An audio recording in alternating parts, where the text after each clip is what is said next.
আমাদের কোর্টের একটা কন্টেম্পট পিটিশনে একটা কন্টেম্পট রুলের উপরে কন্টেম্পট অর্ডারে ছিল যে তিনি যাতে বিদ্বেষমূলক কোনো কথা না বলেন।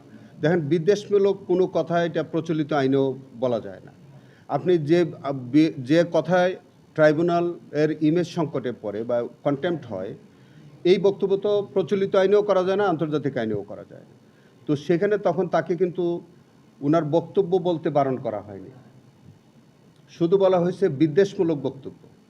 সো উনি তো কত কথাই বলেন, সেই জন্য তো কোর্ট কোনো না, এটা বিদ্বেষমূলক, যেটা বিদ্বেষমূলক মানে আপনি নির্ণয় করেন ওইভাবে যে যদি এটা কন্টেম্পচুয়াস হয় তাহলে আপনার বিষয়টা অন্যরকম। আর যদি উনি স্বাভাবিক কথাবার্তা বলেন, ওইটার উপর তো আমাদের কোনো নিষেধাজ্ঞা নাই।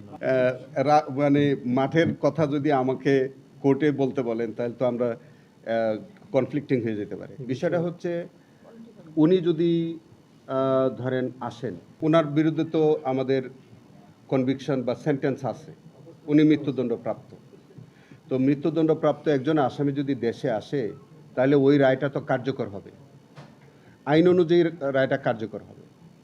এখন উনি যদি আপিল করতে না পারেন অথবা আপিল না করেন, যেভাবেই আপনি বলেন, উনি যদি আপিল না করেন অথবা আপিল করতে না পারেন, আইনে যদি বার থাকে, অথবা যদি উনি করতে পারেন, উনি যদি আপিল করতে পারেন তাহলে এক প্রক্রিয়া শেষ হবে। উনি যদি আপিল করার সুযোগ না থাকে আইন অনুযায়ী, তাহলে তো রায় অন্যভাবে বাস্তবায়ন হবে।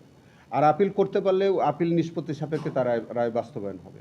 এখন এইটা তো তখন বলা যাবে। আমি অগ্রিম কি করে বলবো যে আসলে আমি তাকে ফাঁসি দিতে পারবো অথবা কার্যকর করতে পারবো অথবা পারবো না, কোনোটাই তো বলা মুশকিল। এটা তো আইনে যেভাবে আছে তাই। কিন্তু এই প্রশ্ন উঠতে পারে ওনার আশা সাপেক্ষে। উনি না আসলে এইসব আলোচনা অর্থহীন। উনি আসার পরে তার পদক্ষেপের উপরে নির্ভর করবে ওই রায়টা কি প্রক্রিয়ায় বাস্তবায়ন হবে। তবে আইনটা হচ্ছে যে তিনি মৃত্যুদণ্ডপ্রাপ্ত, তার মৃত্যুদণ্ড কার্যকর হবে তাকে পাওয়া গেলে, যদি অন্যভাবে আর কোনো কিছু না থাকে। আশা নাকি আনা?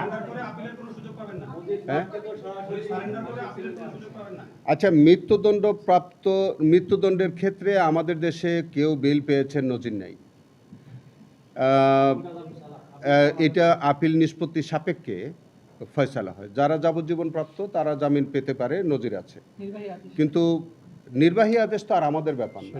নির্বাহী আদেশ তো সরকারের সাথে তাদের ব্যাপার, সেই বিষয়ে তো আমি কিছু বলতে পারবো না। তবে আইনগতভাবে যেটা আছে যে উনি যে সুযোগটা আছে, উনি দেশে আসলে উনি যদি আপিল করার সুযোগ আইন অনুযায়ী থাকে, আর যদি উনি আপিল করেন তাহলে আপিল নিষ্পত্তি সাপেক্ষে হবে।